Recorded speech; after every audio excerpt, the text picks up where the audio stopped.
toute façon, moi, j'aime Paris, moi. Je sais que beaucoup de gens dans nos milieux disent, bon, mais moi, j'aime Moi, Paris. j'y habitais avant que Sarkozy arrive.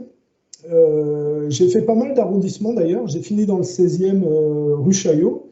Euh, Allez. mais j'avoue que Paris, j'y retournerai pas à notre époque actuelle parce que ça s'est dégradé au point de Ah vue oui, je de suis la d'accord. salubrité. Et, pour moi, c'est assez pénible, quoi. Ah, Et, je comprends. et de l'incivilité, parce que moi, je l'ai connu. J'étais au dernier étage rue Chaillot. J'avais un loyer de 500 euros à l'époque. C'était pas énorme. Non? J'avais 25 mètres carrés dans le 16e, en haut, avec vue sur la Tour Eiffel, 500 euros. Mais maintenant, après Sarkozy, là, les prix, ils ont. Maintenant, le même appartement est à 1500 Ah, euros. ça m'étonnerait pas. Parce que toi, tu es né à Boulogne-Billancourt, c'est Oui, ça? je suis né à Boulogne-Billancourt. Tu es, de la région parisienne, en fait. Voilà, oui, mais quand j'avais 3 ans, mes parents sont partis en Normandie. 2 ans. Ils sont partis en Normandie. Donc moi, je suis normand d'adoption. Ouais, Je n'ai pas en fait de région, mais je suis normand d'adoption. d'accord. Mais j'ai fait mes études de maths sup maths spé à Saint-Louis, boulevard Saint-Michel. Ah, d'accord. Ok, ok. Ouais, moi, je suis au Savoyard. Je suis né à Chamonix. Ah, Chamonix. Et mon père était guide de haute montagne à la compagnie des guides de Chamonix. Ah, Et ma mère était infirmière à l'époque où il y avait encore un hôpital et une maternité, qui n'existe plus évidemment qui aujourd'hui n'existe plus. sous l'effet du libéralisme. Ils ont tout viré. Eh oui, mes enfants, moi, sont nés dans une petite maternité normande qui n'existe plus. Et tout ça, c'est C'était dramatique. familial, c'était super agréable. Bien sûr, bien sûr. Et tout ça s'est perdu. Et quelque part, Paris a suivi exactement la dégradation. C'est pour ça que c'est moins sympa aujourd'hui la France que dans le passé, quoi. Ah oui, je suis d'accord avec toi, hein. Faut être honnête, hein. Ah, Même Chamonix, moi, je n'ai plus les pieds. C'est devenu cosmopolite. Ils parlent même plus français dans certains bars. C'est quand même hallucinant, quoi. C'est des gens qui sont à Taïwan un jour, à Berlin l'autre jour, qui tiennent une boutique et puis qui. Moi, j'ai connu le Chamonix dans les années 80-90, c'était encore familial, quoi. Voilà. eh oui, Et maintenant, plus du tout. tout a changé. Ça va changer de Ouais. plus en plus vite. Mais bon, du coup, après le Covid, je suis devenu grosse vilophobe. Et il faut absolument que je sois près des forêts, dans la nature. Voilà. Ben, en Écosse, moi, j'étais dans un hameau de 4 maisons, Ah, perdu. d'accord. Donc, j'étais dans une ancienne ferme, il y avait 5 chambres d'hôtes, Ouais. avec 5 mecs un peu bon. Et je faisais 1 heure de vélo par jour dans la campagne parfaite. Et C'était génial. et les Écossais sont sympas. Moi, j'ai Très été gentil. très gentils. Oh, Ils, très gentil. ils ont gardé un peu c'est pas l'ancienne France comme on pourrait dire un peu l'ancienne France, mais est-ce qu'il y a l'ancienne Écosse qui existe Oui, toujours? oui, c'est encore. Et puis, par exemple, au supermarché, bon, c'était dans un petit village, mais au supermarché, tu mettais pas ton antivol.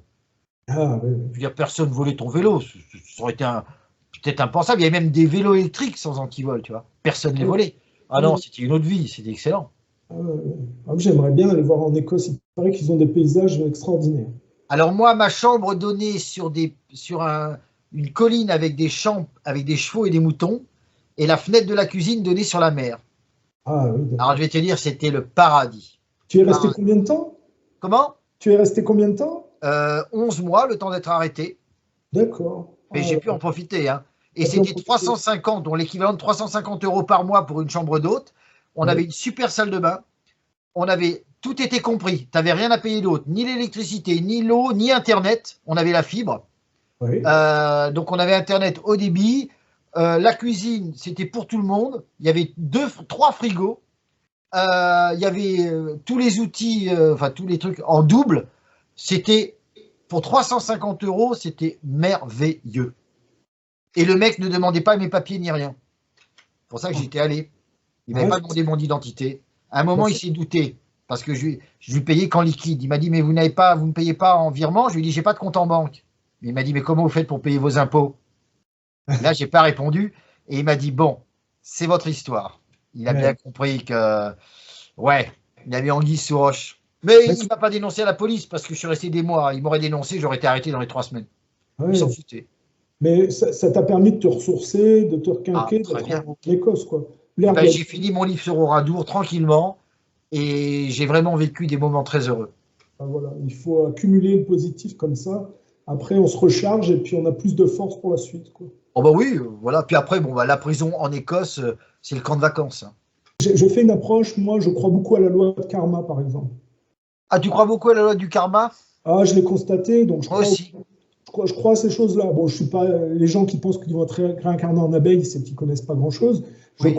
Je crois effectivement, il y a les stades minéral, végétal, insectes, animaux, humains, mais tu peux pas régresser. C'est-à-dire que Moi non plus, je pense pareil, que tu peux pas régresser. tu peux qu'évoluer. Mais je dis à mes auditeurs, je dis, si vous croyez ou pas à karma, mais que vous maintenez la structure de la loi karmique, vous avez une structure de vie où vous êtes obligé d'avoir une vie vertueuse et positive pour travailler à avoir une meilleure vie après. Donc de toute façon, il n'y a rien à perdre à s'inscrire dans cet ordre-là. Ça permet d'avoir une structure pour ceux qui n'y croient pas. Et moi, j'ai eu des expériences un peu occultes, ésotériques, qui fait que de toute façon, j'ai pas le choix. J'ai constaté certaines choses. Donc j'y crois forcément parce que je suis un peu sensitif. Il y a des choses que je sens. Les gens, dès qu'on leur demande de faire des efforts, ils disent ouais, mais tous ces trucs d'ordre, on sait où ça a mené. Non, non, et ils se débarrassent. Moi, j'ai vu ça dans ma famille. C'est l'excuse de dire oui, les catholiques, c'est des pédocriminels, alors qu'il y en a certains, effectivement. Oui, La monarchie catholique, c'était des salauds, donc à bas l'Église. Mais sous prétexte que l'Église qui s'est arrogée et qui a travesti le christianisme n'est pas à la hauteur, il ne faut pas faire d'efforts spirituels. exactement. Vous déconnez, c'est une Voilà, excuse pour vous complaire dans la médiocrité. Et exactement. c'est un peu le protestantisme, quelque part. C'est-à-dire que le protestantisme, c'est la réforme de la voyoucratie de l'Église catholique. C'est-à-dire qu'à un moment donné, ils font le commerce des indulgences. Alors les protestants disent, ah oui, bah, du coup, le mec qui fait un péché, et puis sous rémunération, il peut en être absous. C'est vraiment une imposture. Donc il ne faut C'est pas vrai. aller dans le catholicisme, on va réformer. Mais qu'apporte le protestantisme? L'établissement d'un monde marchand. Oui, exactement. C'est-à-dire qu'on a remplacé le commerce des indulgences par la taxe carbone. J'ai cherché l'arnaque, par l'effet du protestantisme. Ah oui, Voilà. le protestantisme a une grande responsabilité dans toute cette arnaque bancaire. Hein. C'est une étape de superficialisation. L'autre fois, j'écoutais un type, là, Erlin. C'était un débat, là. Il disait le début du déclin de la France, c'est quand Louis XIV a viré les protestants. Il n'a rien compris. Non seulement il a bien fait de les virer, mais il aurait dû aller jusqu'au bout et ses successeurs auraient dû faire le travail parce que la Révolution française, elle est d'essence anglo-saxonne pour détruire l'économie catholique au profit du libéralisme anglais. C'est pour ça qu'on en arrive à Macron et aux privatisations. C'est qu'il y a un fil dégradé. C'est cette démolition contrôlée qui passe par la Révolution française financée par la City, puis le bolchevisme par la City Wall Street, et où on voit que l'Angleterre se poursuit par les États-Unis au détriment de l'Europe nationaliste. Et après, les voyous de la résistance qui sont à coquiner avec eux, ben, ils sont ciblés par ces judéo-protestants qui continuent de travailler. Et maintenant, toute la farce, c'est que toute cette mouvance, eh ben, elle continue, la démolition contrôlée après du communisme, par un mimétisme avec la voyoucratie russe libérale de Poutine, qui est un peu plus virile, qui est aussi une voyoucratie, mais un peu plus virile, c'est-à-dire qu'il y a des valeurs familiales qui tiennent.